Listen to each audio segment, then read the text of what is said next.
یہ جو واقعہ ہے یہ حضرت خضر علیہ السلام اور حضرت موسیٰ علیہ السلام کا ہے۔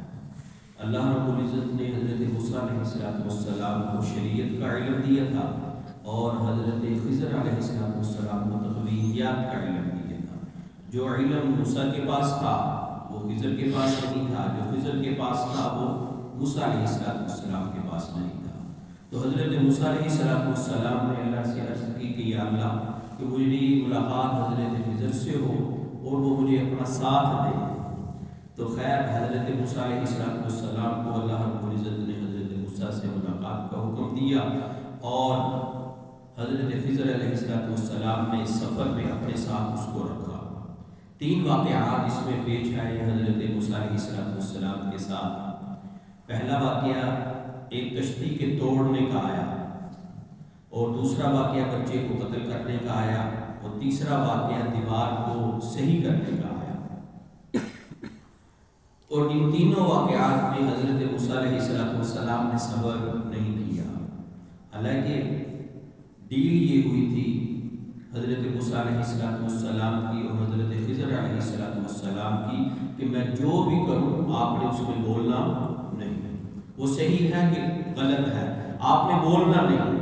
لیکن یہ بھی نبی تھے موسیٰ علیہ السلام، ان کی بھی بتقاضائے نبوت کسی غلط کام کو دیکھ کر صبر کرنا یا برداشت کرنا یہ ان میں کہاں تھا۔ یہ بھی برداشت نہ کر سکے کہ وہ کشتی کو توڑا، تو وہ بڑا غصہ چڑھا حضرت موسیٰ علیہ السلام کو بھی ایک کشتی والے نے ہمیں سفر طے کروایا، دریا پار کروایا، اور دوسرا آپ نے اس کشتی کو توڑ دیا ہے، ان غریبوں کا نقصان کر دیا ہے۔ تو حضرت خضر علیہ السلام نے حضرت موسیٰ سے کہا کہ میں نے آپ کے ساتھ ڈیل کیا ہوئی تھی، بات کیا طے ہوئی تھی کہ میں جو بھی کروں گا آپ نے بولنا نہیں، آپ بولے کیوں ہیں؟ پھر حضرت موسیٰ علیہ السلام نے مفسرین نے لکھا ہے کہ معافی مانگی کہ اب نہیں بولوں گا۔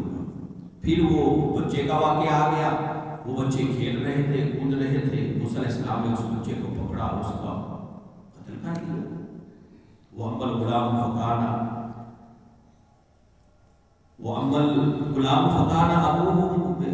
أَبَوَاهُ مُؤْمِنَيْنِ فَخَشِينَا أَن يُرْهِقَهُمَا طُغْيَانًا وَكُفْرًا۔ اس کو قتل کر دیا۔ موسیٰ علیہ السلام پھر بول پڑے، کوئی یہ تو بچے کو اسکول سے کھیل رہے ہیں، آپ کو کیا ہوا؟ آپ نے اس بچے کو پکڑا اور قتل کر دیا۔ حضرت موسیٰ علیہ السلام نے کہا کہ آپ کو جو میں نے کہا تھا کہ آپ نے بولنا نہیں، آپ پھر بول پڑے ہیں، لہذا آپ میرا اور آپ کا راستہ جدا۔ پھر آتا ہے کہ حضرت موسیٰ علیہ السلام نے کہا کہ اس دفعہ آپ مجھے معاف کر دو، اپنے ساتھ رکھو، میں اب نہیں بولوں گا۔ اب جو تیسرا واقعہ ہے کہ وہ اما جدار فقان لغلامین یتیمین، ادھر بھی حضرت موسیٰ علیہ السلام اور حضرت خضر ایک بستی کے اندر گئے۔ ظاہری بات ہے سفر کا بندہ جب تھکا دکھا ہوتا ہے تو ہر بندے کی، آج کا معاشرہ تو تھا نہیں کہ ہوٹل ہوتے ہیں، جگہ جگہ کھانے پینے کی اشیاء ہوتی ہیں، تو آدمی اپنی مرضی سے جو چاہے کھا لیتا ہے۔ اور اب حضرت موسیٰ علیہ السلام نے اس سے خضر علیہ السلام نے کھانے کا تقاضا کیا کہ ہمیں کھانا وغیرہ دو۔ وہ بستی والے اتنے بخیل، اتنے ایسے گندے قسم کے لوگ تھے کہ انہوں نے کھانا تک نہ دیا۔ لیکن حضرت خضر کی ایک دیوار پر، ایک پوشیدہ عمارت پر نظر پڑی تو حضرت موسیٰ کو حکم دیا کہ یہ اس دیوار کو صحیح کرنا ہے۔ بعض میں آتا ہے کہ وہ دیوار ٹیڑھی تھی، حضرت موسیٰ علیہ السلام حضرت خضر نے اپنا کندھا لگایا، اس کو درست کر دیا۔ بعض میں آتا ہے کہ انہوں نے صحیح جس طرح کام اٹھایا اس طرح کیا۔ اور اب حضرت موسیٰ علیہ السلام بول پڑے کہ ایک تو ان بستی والوں نے ہمیں کھانے کو بھی کچھ نہیں دیا، اور دوسرا آپ نے ان کا کام بھی کر دیا، مزدوری بھی کر دی، ان کی دیوار کو بھی درست کر دیا، یہ آپ نے کیا کیا؟ تو اس پر حضرت خضر علیہ السلام نے وہ یہ بات بتلائی، پہلے کی وہ سفینہ کی بھی بات بتلائی کہ وہ کشتی کو میں نے اس لیے توڑا تھا کہ دریا کے پار ایک بادشاہ جابر تھا جو صحیح سلامت کشتی ہوتی تھی نا ان کو وہ غصب کر لیتا تھا، تو میں نے اس لیے اس کو توڑا کہ یہ معذور یتیم لوگوں کی کشتی ہے، یہی ان کا سہارا ہے، ان کے بھائی وغیرہ معذور ہیں، وہ کما نہیں سکتے، اس کشتی سے ہی ان کا روزگار چلتا ہے۔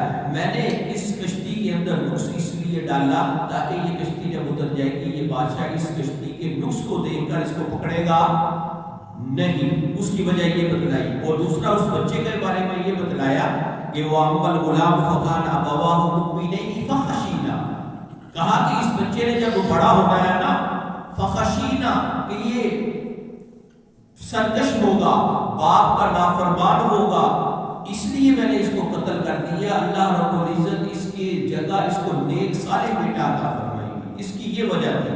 اور تیسرا جو میں نے دیوار کو صحیح کیا، انہوں نے ہماری خدمت بھی نہیں کی ہے، کھانا مانگنے کے باوجود انہوں نے ہمیں نہیں دیا، اس کی وجہ یہ تھی کہ اس خزانے کے نیچے، دیوار کے نیچے خزانہ تھا۔ پہلے دیوار یہ تھا، بینک تو ہوتے نہیں تھے، لوگ زمین کے اندر اپنے خزانوں کو کیا کرتے تھے؟ دفن کرتے تھے، سونے چاندیوں کو زمین میں دفن کرتے تھے۔ تو وہ دیوار بوسیدہ تھی، مکان بوسیدہ تھا، جب وہ ظاہری بات ہے اینٹیں وغیرہ ادھر ہوں گی، نیچے سے وہ سونا چاندی نظر آئے گا، لوگ اس کو اٹھا لیں گے۔ تو وہ یہ 2 یتیم بچوں کا تھا خزانہ، اس لیے میں نے اس کو درست کیا۔ ابھی یہ بچے چھوٹے ہیں، جب یہ بڑے ہوں گے تو یہ خزانہ نکال کر اپنی ضرورت کو پورا کر لیں گے۔ جو میں نے یہ واقعہ جو اس لیے آج منتخب کیا، اس میں یہ ہے کہ وَقَانَ أَبُوهُمَا صَالِحًا۔ قرآن نے کیا کہا ہے؟ اللہ رب العزت نے 2 نبیوں کے ذریعے، کتنے نبیوں کے ذریعے؟ 2، ایک موسیٰ علیہ السلام اور دوسرا حضرت خضر علیہ السلام کے ذریعے ان یتیم بچوں کی مال کی حفاظت کروائی۔ وجہ اللہ نے کیا بیان کی؟ وَقَانَ أَبُوهُمَا صَالِحًا۔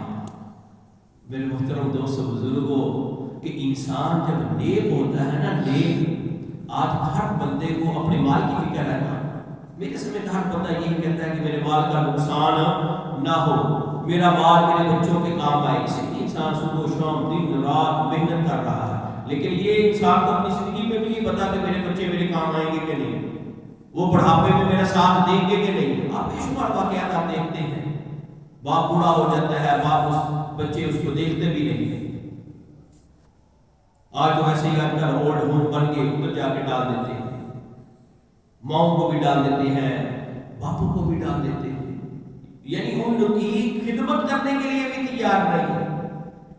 لیکن اللہ رب العزت نے فرمایا کہ وَقَانَ أَبُوهُمَا صَالِحًا، اللہ رب العزت نے 2 نبیوں کو بھیجا، حضرت موسیٰ علیہ السلام اولو العزم پیغمبر اور حضرت خضر علیہ السلام اتنے عظیم پیغمبر، ان دونوں نبیوں کو جا کر بھیجا، جاؤ اس کا باپ نیک تھا، اس کے مال کی حفاظت کرو تاکہ وہ مال یتیم بچوں تک پہنچ جائے، جب وہ سن بلوغت کو پہنچیں گے، بڑے ہوں گے، وہ اس مال کو استعمال کر لیں گے۔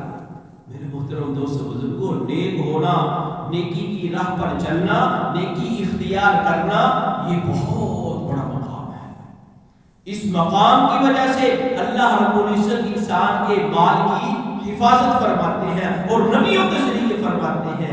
اس لیے میرے محترم دوست بزرگوں، اپنے آپ کو دین کے لیے وقف کرو، اپنے آپ کو دین کے لیے وقف کرو۔ جب اپنے آپ کو دین کے لیے وقف کرو گے، قرآن کے لیے وقف کرو گے، دین کی اہمیت کو سمجھ کر اپنی زندگی کو گزارو گے، انشاءاللہ العزیز اللہ تمہارے مال کی خود حفاظت فرمائے گا اور تمہارے مال کو بچا کر رکھے گا۔ جس تمہاری جو نظریہ ہوگا کہ یہ مال میرے بچوں کے کام آئے، اللہ وہ تمہارا نظریہ بھی بنا کر رکھے گا۔ اس لیے یہ قرآن ہے دوستوں، یہ قرآن نے کہا ہے کہ وَقَانَ أَبُوهُمَا صَالِحًا، ان کا باپ نیک تھا، تقوی و طہارت والا تھا، اس لیے ہم نے 2 نبیوں کے ذریعے ان کی مال کی حفاظت کی۔ تو میرے محترم دوست بزرگوں، اس پر ہمیں خود ہی سوچنا ہے کہ جب انسان نیکی اللہ کی رضا کے لیے کرتا ہے، اپنے آپ کو حلال سے حرام سے جتنے بھی امور ہیں ان کے اوپر کاربند ہوتا ہے، جائز ناجائز کو سمجھتا ہے، دین کو سمجھتا کر اپنی زندگی کو گزارتا ہے، تو پھر اللہ رب العزت اس کی مال کی بھی حفاظت فرماتے ہیں، جان کی بھی حفاظت فرماتے ہیں، بشرطے کہ انسان دیندار ہو، اس کے اندر دین والی زندگی ہو، دین کی تڑپ ہو، دین کا ڈر، دین پر چلنے کا ایک ہو۔ جب یہ چیزیں ہوں گی تو پھر میرے محترم دوستو بزرگوں، اللہ رب العزت ہمارے مال کی حفاظت فرمائیں گے، جس کی ہمیں 24 گھنٹے